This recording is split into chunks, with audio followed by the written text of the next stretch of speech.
Hey, what's up guys? This is Dom from MacMixing.com, and I just wanted to show you some of the basic camera functionality with iOS 5. There's some new features and whatnot, and I just wanted to go over some of the stuff briefly for you. So check it out here. Let's get to the camera. We'll get to it from the lock screen. That's a new feature. Double tap the home button, hit the camera, and so here we go. You see my little MacBook Pro here. And one of the features on the camera is what you just saw me do is pinch to zoom. Basically, I can pinch to zoom in and out.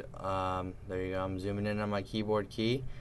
You can see that. This is focusing on it.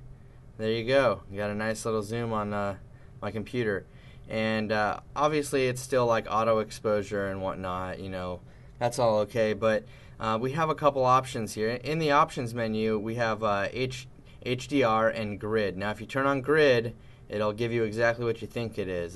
See that little grid right there in the, I don't know if you can see it or not, just a little tic-tac-toe board across your phone to kind of frame things up better. You're trying to take some better pictures. See, there you go. And so that's pretty cool about that.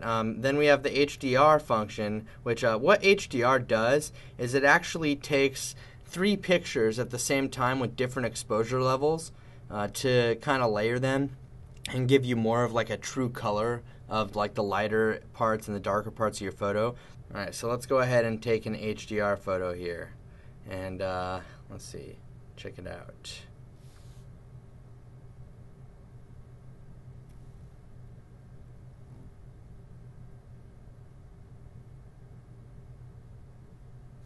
Alright, so it's saving the HDR. So now we're going to go in there and we can look at it. Here's the HDR version of the photo. Here's the regular version of the photo. See how much darker it is in the regular version? There's the regular version of the photo. Let me see if you can see this right. Make sure I'm zoomed in. Regular version, HDR version. It's much brighter. HDR is pretty cool. It'll take much better photos, I think, in certain situations, and especially in darker situations than the regular photo option will, if you have HDR off. And so that's cool. Obviously, we have the turn around the camera here, which you can see. There's my Canon. There's my hat. Hello. And so that's that's always standard. That's nothing new there. And then we have the video mode, which is standard. Let's see here. And obviously, just like before, we can turn on the flash, for the, look at that cool little lens flare. We can turn on the flash in the video mode. That's nothing new. What's new, though, too, what's a big thing that's new is be able to take a picture with the volume buttons. So let's see this here real quick. Alright, so if you press the button over here, the right one, it's going to snap a picture for you. If you press the left one, it'll actually focus for you. Hold on, let me get it to do it real quick. Doesn't have anything to focus on. There you go. So if it has something to focus on, something different, it'll actually focus with the left button, and then it'll take a picture with the right button. I don't know if a lot of people knew that or not. It actually just mainly goes over taking a picture with the right button. So that's pretty cool. Another cool thing I found out is with your handy dandy iPhone headphones, this little remote here on the headphones right there, the remote that turns up their volume.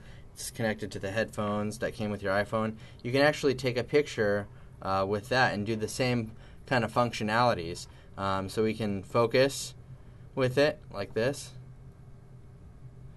We can focus with the down volume button, and then we can take a picture with the up volume button right from the headphone remote. So that's a pretty neat little feature there to be able to do that from the headphone remote and whatnot. Sorry for the stupid light above me. It's kind of glaring on the screen. But that's some pretty cool stuff. Other than that, I mean, there's not a whole lot new about it, except if we go into the photo gallery and let's just go to one of our photos here that we took. Alright, so I have this HDR version of the photo. Now, I can edit it, actually, and it gives you a few different options. So we have the magic wand, which will do basically an auto color correction.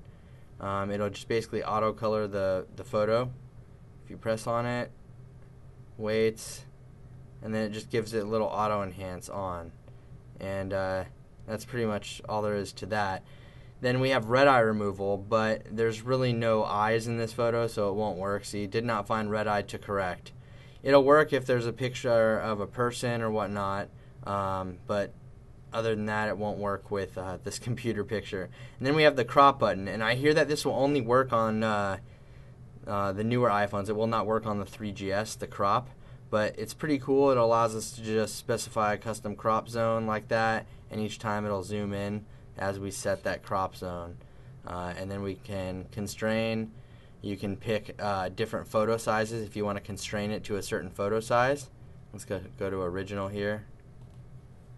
But then you can just crop a custom size. Oh, let's just crop it like that. Okay. So that's just what we cropped, just like that, that little teeny photo. Just like that. So it's pretty simple. Just some basic functionalities in case you guys didn't know of some of the features inside of the iPhone camera. I mean, none of them are especially new or amazing. The only things that are new are the volume button functions and then the headphone remote functions, like for your iPhone headphones.